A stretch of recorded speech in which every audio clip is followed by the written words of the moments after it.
Hey there, it's Carly, back with another episode of the Expat Focus Podcast after I took a break to head down under to get married. Moving from a global advertising career to the ancient town of Monforte in Piedmont, Italy is today's subject. Now, no, our guest did not buy one of those €1 houses, but if you have done that, I would love to chat with you on the show. American author Barbara Boyle did, however, move to Italy with zero Italian, and alongside her husband, they renovated a 300-year-old stone barn. They also embraced the slow food movement and all the little quirks that come with living in a small town. Barbara, congratulations on your memoir, Pinch Me, Waking Up in a 300-year-old Italian Farmhouse. How does it feel to be a published author? I'm guessing this is your first time? This is my first author. Thank you very much, and thank you for having me. Um, it feels fantastic. I've been a writer my whole life since I could walk and talk, basically, but was in advertising for 36 years, writing ads for people and always having a little blog or a journal or always something on the side. But to actually have a book that I could focus on now that I'm retired and concentrate on and have it published, look at it. It's just If you're watching this episode on our YouTube channel, Expat Focus, Barbara is holding up a copy of her book. The cover is gorgeous, and so is where you're sitting, by the way. I'm guessing this is your 300-year-old Italian It farmhouse. is where I woke up this morning, my 300-year-old. Well, it's really a barn.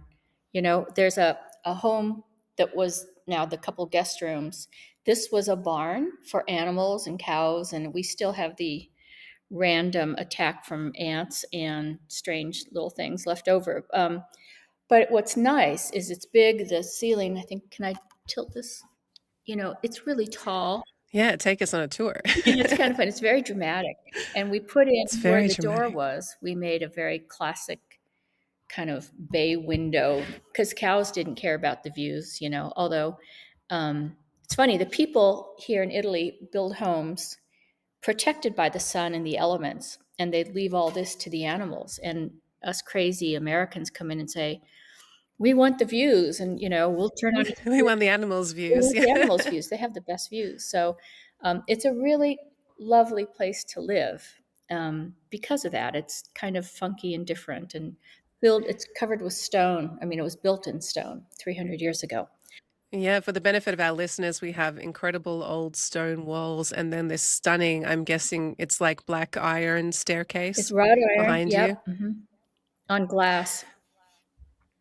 Just beautiful. I want to get into what it was like to choose that property and do the renovations. But first of all, before you made this move to a small Italian town, I believe it's called Montfort in Piemonte. Am I saying that Yep. correct? Monforte in Piedmont. Very good. Monforte Yep. in Piemonte. You were no stranger to Europe in your working life. And as you mentioned, you worked in global advertising. Can you tell me a little bit about where that career took you? Well, it really did take me out of, growing up in California, the Silicon Valley, just had a little job in advertising, went to the big city, San Francisco, and then ventured out to New York. And that sort of evolved into a 1 year stint in Paris, which was really fun.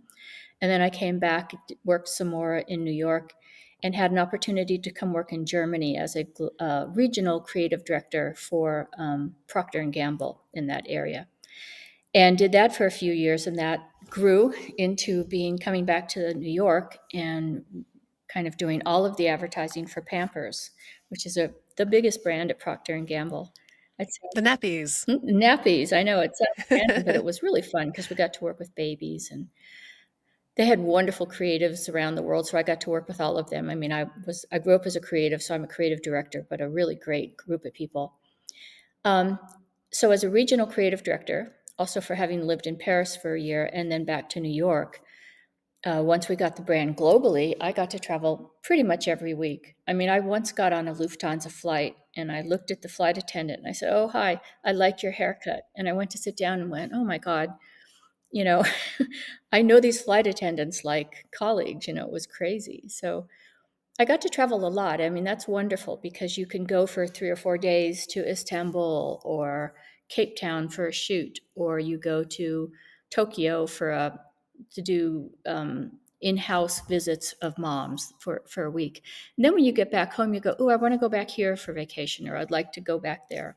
And the first day, actually the first day of my job as a regional creative director, it was in Rome. Randomly, we just had a meeting there. So I flew from America to Rome. And as the plane landed, I looked out and said, wow, I could live here. I just felt that feeling very, very comfortable. So for the next 20 years, I was traveling a lot and got to see all kinds of nice places. And then when my husband and I got married, I retired in about 2010 and couldn't work for a year, which was kind of nice. They wouldn't let me. On my contract, I had to. Oh, you had one of those gardening leave Well, clauses? one of those things that, yeah, they don't want me going to another agency, which was nice. But so when we finally got married and went on our honeymoon, I'm like, let's go back. I really liked, Europe and France. I loved living in France and I loved Italy. And we just fell in love with Italy from day one. But it was nice. It was a great opportunity. I felt really, really lucky. And what initially struck you about this particular town? Well, the night we pulled into it was sort of this kind of weather, which is quite rainy, dreary, cold, gray. And so it was really nondescript coming up here. And I'm thinking, oh my gosh, where are we going? I don't really know this town. I don't know anything about it. This is the end of our honeymoon. Is it going to be just nothing to do? But as we got out of the car, this charming hotel and this lovely, lovely manager, Monica, was so excited to see us, treated us like family and friends, and upgraded us to their nicest room. And we felt so special and beloved. And it was a crazy rainy night. And I said, can we just eat in the restaurant? She goes, oh, well, we don't really serve dinner. I said, well, could you make a reservation for us somewhere? She says, well, it's Tuesday, so the town is closed. And I'm just thinking, Of course. of course, why didn't I think of that? Okay, I said, she goes, but there's one restaurant and I'll make you a reservation. I said, great. And then she says, you could walk, it's only a kilometer. Now it's pouring rain, icy, and straight downhill. I'm from California. So I said, okay, well, is there a taxi? And she says, yes, but he's in Milan. I'm like, how did you know he's in? I mean, it's just such a tiny community and such a sweet, different world. She says, but that's okay. I'll take you. So she locks up the hotel, drives us down to the dinner. We have this amazing dinner. At the end of the dinner, the chef comes out and goes, okay, come with me, and drives us back home to the hotel By the by the chef. chef and the Wow. owner. And the next morning, we wake up, there's this fabulous breakfast, like a mile long, all this food. It was lovely. And I realized we're the only people in the hotel. All this was for Oh, us. That's why she knew our name. That's why she upgraded us. So it's really peaceful and quiet. And we felt like there must have been 40 different options for breakfast and a waiter with a black, white tuxedo. And we just felt like royalty. They really were so kind. And every day there was another 3 or 4 moments like that where we just went, this place is so sweet and lovely. And the food was extraordinary for a tiny little kind of farm community town. It had world class cuisine, elegant food, great, great wines. So it was this extraordinary combination of very sophisticated cuisine and innocent, kind people who like Americans still and were happy to see us and were kind and thoughtful. And we were just in love. So, and you are a bit of a foodie. So, what is it about the region's food and wine that makes it particularly special? where we live is about 10, 15 minutes away from where the slow food movement was started in Bra. And it is how they have lived forever, but they've sort of, formalized it and really support it. So what happens is all the food you get anywhere in the markets, even in the grocery stores, in the restaurants, is local, is seasonal, is so delicious, is so fresh, and has this deep, rich flavor. I'll go to the market and come home with my veggies, and they're all covered with dirt, clinging to the roots because they were just fresh from the soil. In America, they're all wrapped in plastic and clean and all that. And here you're eating real, terrific, locally grown, delicious food. And for hundreds of years, the Italian culinary culture is amazing. The food has just been kind of refined to be perfect. Their ragouts, the way of making pasta is how their mother did it, their grandmother, their great grandmother. So it's pretty good. A lot of it isn't made up on the spot. I mean, there's some improvisation, and certainly they respond to the season. But the food is just delicious and presented with love, not giant portions, just enough that you feel kind of comfortable and full. And I love San Francisco. I grew up there. I lived in New York, but we were back home to launch the book for a few months this winter. And it was just hard to get the same quality of like salads and meats and cheeses. Everything is just, it's incredibly good. I sometimes think I imagine it, and then I leave and come back and I go, nope, nope, it's just different here. So I love all of that very much. I respect it. And what's your favorite food season? Because everything is so seasonal. Well, I'm less enthusiastic about the cabbage and broccoli season, which we've just finished. But even then, we make a lot of soups and it can be just fine. But, spring, summer's nuts is so good. And then in the fall, it's about truffles and wine. I mean, what? I was gonna say, do you have truffles? Sure. And maybe I think down in my Oh, what a backyard. dream. I don't know. We haven't found them yet, but I think down the hill we have some. Amazing. Yeah, they're great. I want to talk about your 300-year-old barn and how you came to decide that was your new home. Can I ask, was it part of that €1 home scheme that Italy has? And did you look into that if it wasn't? We've heard about that before and since, giving them away for $1. And I think some of the more kind of distraught towns do that. And I'd say, God bless them, what a great idea, because you can get fresh energy and money, and it's good for the economy. And it's a really good deal if you could get in on that, I would think. Um, where we live here is in Monforte, is Piedmont, is a pretty thriving, even though it's not touristy, it's a thriving wine area. So they don't need to do that um, Mm, to attract people, but there aren't very many Americans, and there aren't a lot of people who would come here and take an old barn and fix it up. We were sort of maybe slightly out of our minds at the time, but also just thought it would be a fun project. So we went ahead and said we would do it. And the cost of the property, which is, I think it's a little over an acre, maybe an acre and a half, not sure, because most of it isn't usable. We're all on kind of a plateau, and then there's a nice hill down below with just views, and a nice hill up above. So it's lots of views and it's lots of tranquility, but it isn't like tons of.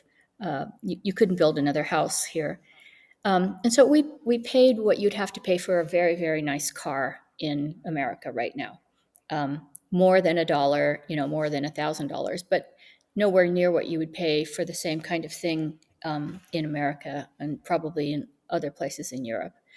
So the trick was, though, took a lot of savings and um, time to make it habitable. The first thing we have to do is get a contract that says it's for people, not animals. So we did that, and meanwhile, then we put on a roof because as tall as it is, the roof was just twigs from the valley, and you could see the stars and stuff. But it was great for the cows and for the great airflow. great airflow. Yeah, beautiful sun. So you can see the stars at night. I imagine, but not good for sleeping when it's rainy and cold. So that was the first thing we did, and over a couple years, we had to keep kind of digging into savings to put in walls and heating and windows. But it's so much cheaper than you would ever have been able to do in the States.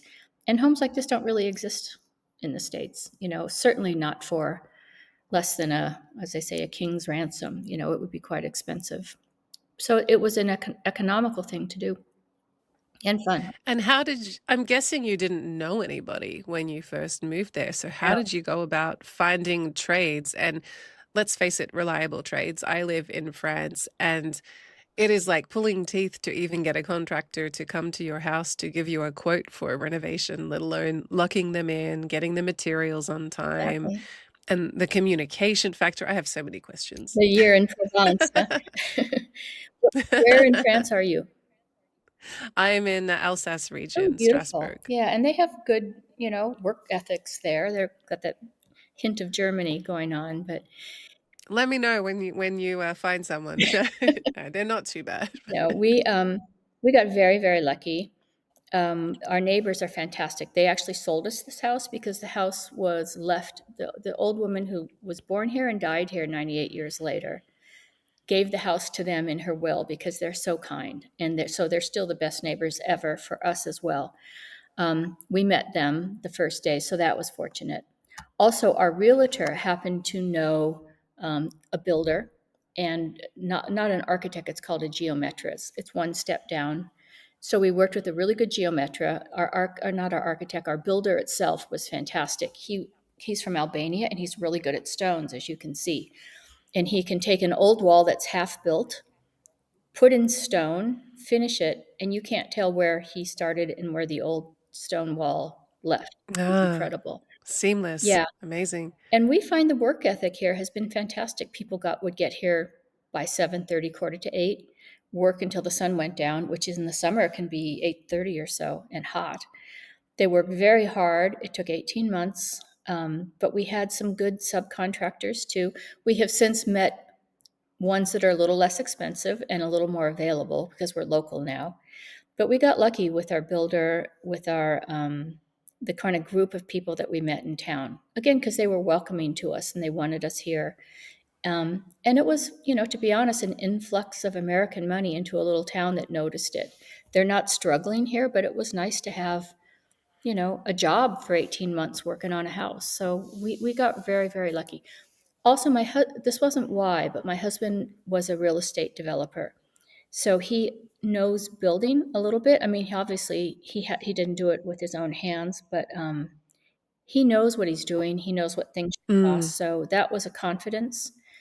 But I don't think it would have made any difference. We got lucky with the people we met, and we have found that even right now, there's a problem with the downstairs bedroom. There's a moisture problem on the bottom floor.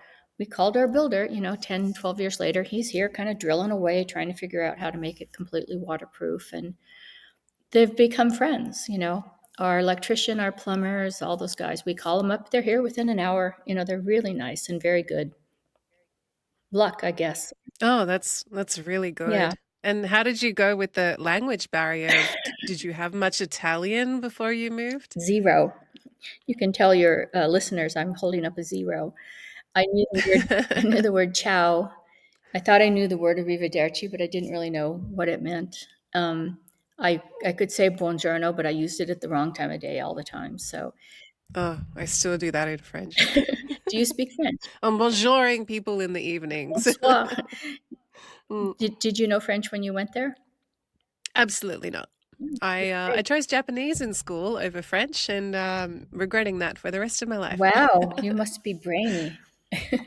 That's a No, language. no, I chose to learn Japanese. It doesn't mean I was very good at it, but Wow. Um, no, I knew I had, like you, studied French though in college and lived there for a year, so I was pretty good.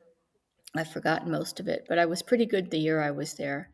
And I lived in Germany as part of my job for 4 years, so I just sort of dived into learning that.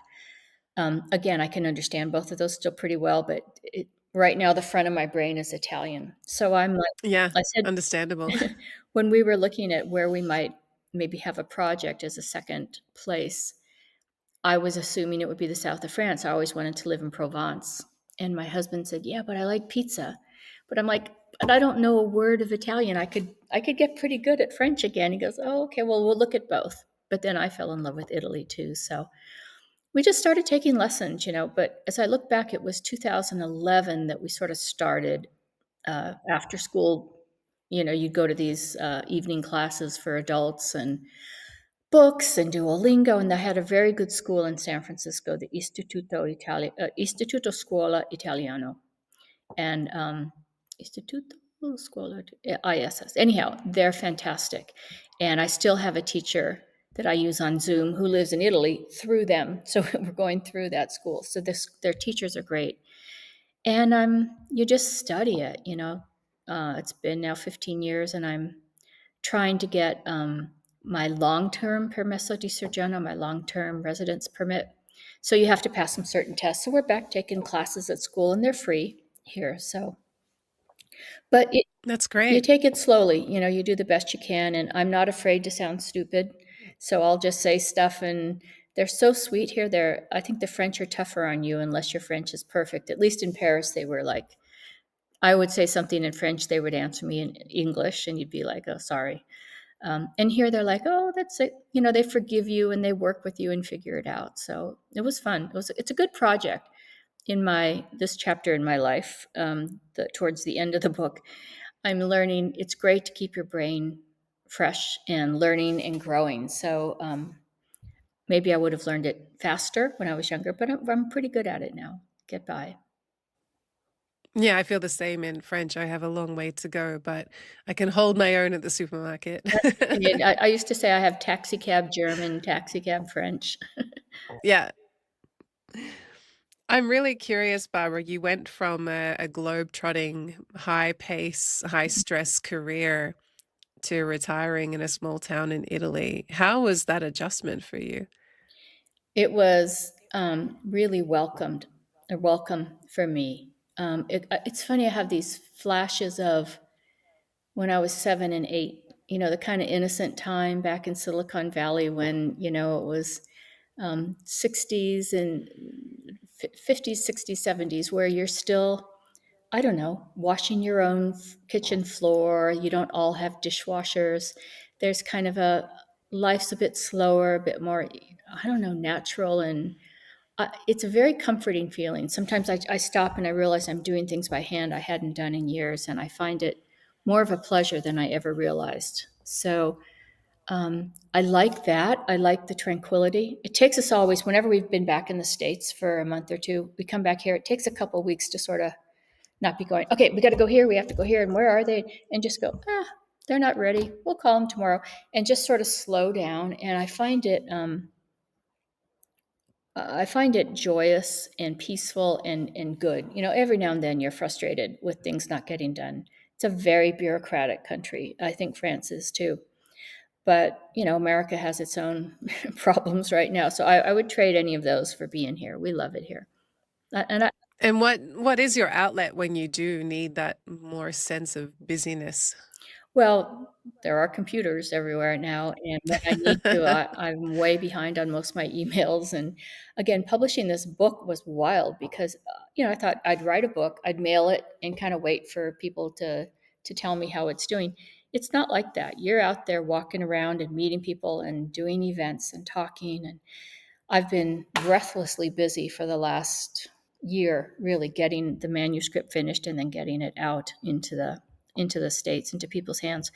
So there's no lack of busyness from there. I miss a little bit working. I'm retired now, and I kind of miss people knocking on my door and going, "Hi, we need something done quickly, and what do you think? And do you like this? And how can I like that kind of problem solving, intellectual challenge still, but there's enough of an intellectual challenge here figuring out how to fix the plumbing or how to get your new garbage tax paid. It's fun. Keeps your juices flowing. Yeah, for sure. If you wouldn't mind, I would like to touch on your breast cancer diagnosis if you're comfortable to talk about Oh, it. absolutely. Yeah.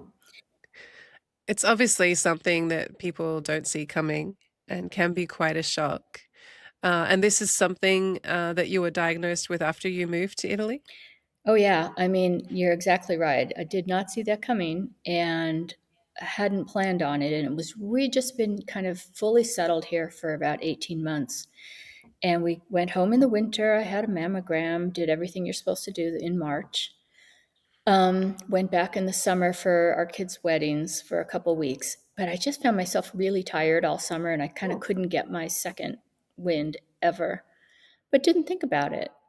And just one day I noticed this small lump, not a big deal, but I thought, no, I'm sure it's nothing. I was just seeing the doctor. So I sort of let it go for a week or two. And then I started thinking, yeah, I better look into this. Found a doctor here, but it was August. So things close in France too throughout August Everyone goes on for vacation. like the Yeah. month. Yeah. So I couldn't really get in until early September. And everyone was, I'm sure it's nothing. I'm sure it's nothing. And they kind of did some tests, but they never did the biopsy, which was interesting. They did sonograms and different things. And when they finally I said, they kept saying, I'm sure it's nothing. It's tiny, blah, blah, blah. I said, maybe, but I'd kind of like it out. Can we just like get it out? They go, sure, we'll just take 20 minutes in visit. You don't have to be under or anything. And it kind of took longer than they'd hoped. They were kind of in there for a while. And when I left, they didn't look quite as cheerful. So I'm thinking, oh. But it was 3 weeks before they got back to me and said, well, actually, it is malignant. So I kind of knew, but I was hopeful. Everyone kept saying it's nothing. Um, and that was a shock. It really makes you just stop and realize, we're immortal. We are not immortal. We are mortal. And you get your values pretty quickly straightened out. And I said, okay, what do we do? And my husband and I just sat down and decided. Our son, who was in med school at the time, is now a doctor, said to me, you need to go where you have the best support. And really, that was the States. We realized that. So we went back to San Francisco. And it was partly because I was a little frustrated that it took them so long to figure it out. It took them 2 months to realize it was cancer. And in the States, you'd have gone in, they'd have done a biopsy within a few days. Also, my Italian's fine, but if you're not feeling well and you're going through what you have to go through to cure cancer, um, you You don't want any right, translation issues in exactly. that context, do you? Right. So we kind of closed up the house, rented back in the city for a year, and I went to UCSF, which they really do have the best doctors in the world. But they tied me into a very, like a world renowned oncologist in Milan. And I met with him several times, and he was fantastic, just great. And they were all of that same top level. So he just was a local guy if I needed something, but still that was 2 hours away. And when we go back to San Francisco, the doctors are 10 minutes away. So we did the right thing for that year to be back in the States. And I think for really serious things, I'd go back to the States again. I've whacked my head really badly with 13 stitches. I've cut my finger. My husband had a hernia. We've done some things here that are just fine to be done here, but I really needed to go back to where I could speak the language, to where I have family and friends who were showing up every week with a chicken or a bag of groceries or, something to help. And my husband had friends and family and support. So um, I like to think this book is a story of hope and inspiration and about following a dream and going for it. And that the exclamation point at the end is a breast cancer diagnosis, which just proves that this is not a fantasy. This is real. Bad stuff can happen. And I was so glad I had this to look forward to the whole time, to come back to. And I would have done it all again. So you have to plan for these things. You can have terrible health concerns, and maybe someday we'll have to go back for longer. But for that year, I was where I should have been for the care. I'm considered cured now, which is amazing. 7 years. I was going to ask, what is your prognosis No, now? I'm like anybody else. Apparently, it was the most dangerous kind of cancer, most likely to come back for breast cancer. It's called triple negative, and they can tell me I'm cured. Because I'm kind of like the rest of the population in that my chances are still very good. So. That's wonderful. But it was an exclamation point to make me say, okay, yeah, boy, am I glad we have this. What if we didn't have it? It was something wonderful to kind of hold on to during a rough time.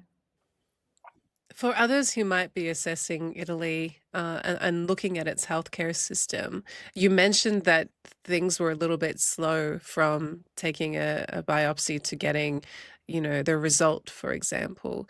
What else for you was a consideration when you looked at Italian healthcare versus US healthcare? I mean, they have wonderful people here caring, wonderfully brilliant people. I mean, the oncologist was just as good as my oncologist at UCSF, but it wasn't like in arm's reach. Even when my husband had his surgery, he had one guy meet with him and diagnose him. He had another doctor set up the appointment. He had a third doctor do the appointment and the surgery, and the fourth doctor look at it. He never saw the same doctor. And every time he would walk, there'd be a room full of 45 people waiting, taking a number, like at the post office. So it was kind of less hand holding that we're used to in America, where they meet you. It's the same doctor, he's checking up with you. You'll have other people doing things, but you have this sort of continuity of care. Less so here. And the people are good with it. And they certainly have great care. I think it's not quite as good as what I'm used to on a consistent basis, but I'm sure you could find it. Just for us, for the big, scary things, also because our language skills, aren't perfect. And we have the social, support of friends and family. The choice was to be treated for big things there. For the everyday stuff, they're great. I mean, I cut my finger in a blender. I had it stuck my finger stupidly. Oh I know. gosh, isn't that like one of those Yeah. nightmare injuries? Sorry. I guess. And again, Well, my neighbor went over, takes me to the hospital. It took 3 stitches, and I didn't even lose a fingernail. But it was right after I'd come back from chemo, so I was just kind of still weak and stupid. Um, and it couldn't have been nicer, faster. It cost $20, the whole thing, for the out of pocket, $20. You can't beat that for something like this is with like international health insurance. yeah, well, it's basically you just show up and they'll treat you. I don't think we even had health insurance at that point. We had it the first year and we sort of let it lapse because it cost about the same amount as Medicare. And we just stay on we're on Social Security, so our Medicare is covered for anything big. So, yeah, I wouldn't, for little things, it's fine. For the flu, in fact, it's better. If you have something like I don't know, we had a guest staying with us and the baby had a terrible urinary tract infection in her diaper. They had some um, medicine that had been prescribed to them earlier and they were out of it. We take them to our pharmacy. The pharmacist can hand them the new prescription and care for them right then and there. They don't even need to go to a doctor. And it's open 9 to 5 or 8 to 10. So that kind of stuff, the everyday things, they're in some ways better because they're right there and very kind and really capable. So it just depends. For the big stuff, I'm happy to be able to come back to the States for now. Barbara, how did you go about making friends with locals in your new town? Well, that's a good question. It started, when we bought the house. I just fell in love with the little couple that sold it to us, and that we ended up renting one of their rooms so that while we were working on the house, we could stay in their home, which was clean and functioning. We had our own little apartment attached to theirs. And so we had our own door to go in and out and all, but we got to know them. They'd invite us down for coffee, or even though they didn't know English and we didn't know Italian, we just sort of smiled a lot and ate food and it all kind of worked out. Those were our first sort of friends. Then our builder was great. And I find it's maybe like the same if you have kids. We don't have little kids here. Our kids are all back in the States and grown up. But you go to school to pick up the kids and you meet the other kids' parents, and the kids sort of bring you together. And I found that same thing about working on the house, building a house. You meet the plumber, you meet the electrician, you meet the tile guy and his family, and you get to be friends with them. So at the very end of when the house was done, a year and a half later, we had a big party thanking everybody and invited our neighbors and invited all the workers. And it just felt you know, like we always knew them. It was really fun. Plus, here, what's nice, I love this area, is the little trattorias and osterias and the little cafes you go into. The same guy is there all day, every day. They don't have different people coming. The family runs it and they're there. So you get to know them. We make a point of going around to all our favorite restaurants and cafes whenever we get back and just say hi again. Then you see them at the grocery store. Then you see them in the piazza. They're having coffee. And after work, you see them at the Barola bar drinking wine and dancing on a Wednesday night. It's a small community. Our little town has about 2,000 people in the bigger town. Actually, our town has like 300. So between them, it's like a small, You know everybody now. everybody, or they certainly know the Americans. But it's like a small college campus. You kind of wave and say hi to everybody, and every time you go into town, you see the same 500 people. It's pretty nice. One of the things that made a really big difference for me was joining some local clubs and associations and joining local sports Yeah. teams. I do a, Friday morning run club, that sort of Mhm. thing. Have you gotten involved in anything like that in your town? There was a while here when we were first here that I went with 5 other women to a Pilates class, kind of not far from here. And that was really fun because we're all sitting around with the lady that runs the bar and the hairdresser and the 2 people that own the main coffee place. stretching and talking. And I felt really like a fish out of water language wise, but I just sort of kept showing up and smiling and figuring out what they were saying. And you really do let your hair down when you're in those kinds of classes. So that was fun. Um, as for, didn't really have soccer clubs that we would join, certainly, but there's enough events going on. There's festas at the church, and we do that kind of stuff. But I think joining is great. I've joined an expat something in Torino, and I've never really actually driven all the way to Torino to meet in some of the activities. But they have a lot of them. They have, a couple of times a week, a get together and things. I think that could be fun. I'm guessing the Pilates class, for example, wasn't as sophisticated as you might find in San Francisco in terms of, the facility and the energetic teachers. It was great. It was all kind of yoga based and emotional, and no, it was terrific. I mean, they didn't have all those recliner, all those different machines that they have, but it was at a school in their gym, and we're all on our mats, and it was challenging. I loved it. It was actually my favorite time. She isn't doing it anymore, which is a shame. I would love to doing Mm. that. There is a gym I belong to down in another town, Doyani. It's kind of a medium-sized town, about a 10-minute ride. But the funny thing about them, unlike America, is like 24/7 gyms. They open at Yes. 9:30, they close at lunch. They're closed on Tuesdays, Thursdays, and Sunday. This is one of my gripes, Barbara, about smaller French city gyms is they don't like working out in the mornings No, before work. no, they all And even when you can scan yourself in and go independently, the doors might not open till 7 or 8 a.m. And I'm a 6 a.m. girl. well, try 9:30 to 12:30. I mean, like, really, and I say to them, "Did it ever occur to you to open on a Thursday?" Just, I know it's crazy, but maybe on Thursdays, just one more day a week so I could go. Is Thursday sacred? Is there a reason why No, Thursdays aren't a thing? beats me. I didn't set the hours, but it's Monday, Wednesday, Friday, and it closes on Saturdays in the summer, and they're closed for a month in December. And it's just not I mean, in the apartment we live in San Francisco, it's 24/7. You go down to your gym. No, I have a new appreciation for 24/7 no, anything. I have an appreciation for the balance of life here, don't get me wrong. But if I go back to Australia, I'm hitting up 24-hour Kmart at 2 in the morning just because I just can, quite because you frankly. can, right?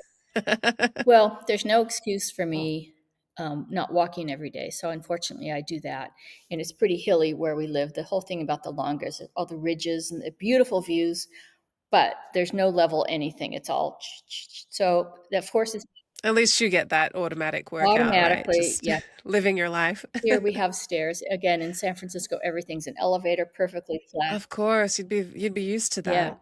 you never twist your ankle anywhere. Here, you're like, whoa, at all times. It's kind of a workout. So it's a different way of life. I got to tell you, the people here are in good shape. These little ladies walking up and down the hills in their little heels to church every day, they live forever and they're slender. Americans are really heavy, and Australians are all amazingly in great shape, in my opinion. But the Americans, Possibly not all of us, but I disagree. Americans could learn a thing or two from just living well and exercising in your daily life, walking around, digging in the garden, uh, making your own lunch by hand, all that stuff. They're not out of shape, that's for sure. Barbara, if any of our listeners are aspiring to do what you have done and move to a small town in Italy, what would be your recommendations, knowing what you know now? What I like to kind of, if I had to sum it up, I would say be open. In other words, I always wanted to live in France, but now here I am in Italy because that just worked out better. So, sort of, if you have a plan, keep your eyes open, listen, be aware, look for stuff, be curious, but be open to tweaking it and changing it as you go. Be humble in that, know that you're going to make mistakes. You're going to sound stupid trying to learn a new language, and it's all okay. Don't feel like you have to do it all perfectly and show up and it's going to work. Be humble in that, well, that didn't work, or, well, I looked pretty silly when I tried to do that. And then it's all worth it. Then I like to say, go native. When you get there, learn the language. understand the customs, join in on the holidays, know what holidays they are, and do what the locals are doing. But then my final bit of advice is leave breadcrumbs. You know, if you get halfway down the path and it's not working, just find your way back. Have a place you can go back to until you're really sure. Or, you know, don't wake up one morning, take all your money, quit your job, and move someplace. Kind of take it a step at a time until you're really sure. And as you get there, you kind of know where you're going. You know, once you're 2/3 of the way, then maybe you jump in with both feet at that point. But take your time. But do it. Heck, do it. Just finally, Barbara, if one dish is going to convince someone to move to Italy, what do you think it would be? Well, for me, it was ravioli del plin, which are the most perfect little pieces of food on the planet. They're a little tiny ravioli that have been pinched on either side, so they curl up. And the sauce they put that I prefer the best is burro e salvia, which is butter and sage. Simple, simple. And in, I love like a burnt sage yep, butter, yep. anything. Well, this does even they don't even burn it. You know, some do, but mostly here they just melt the butter, a little sage, and inside the ravioli is just a little bit of meat, lots of veggies, and the pasta itself is very eggy, very yellow. So it's lots of protein, and it's like the perfect little pouch of food. I could live on that the rest of my life. I think it's delicious. I need to seek this out. Ravioli del plin, definitely. Barbara, thank you so much for joining us on the Expat Focus podcast to talk about your memoir. It's called Pinch Me, Waking Up in a 300-Year-Old Italian Farmhouse, and your life in a small town in Italy. Well, Carrie, thank you so much. This was fantastic. Just the best. I really enjoyed it. That's it for today. Be sure to roll back through our podcast archives where you'll find more conversations about life in Italy. We speak to social media influencer Casey Rose, who chats about her move from the US to Florence, and Ashley Bardner gets real about what it takes to run a B&B in the Italian countryside. Be the first to know when new episodes drop by signing up to our newsletter. Just head to expatfocus.com/newsletter. And if you like what we do, we'd love it if you'd leave us a review on Apple Podcasts or however you like to listen. And I will catch you in the next one.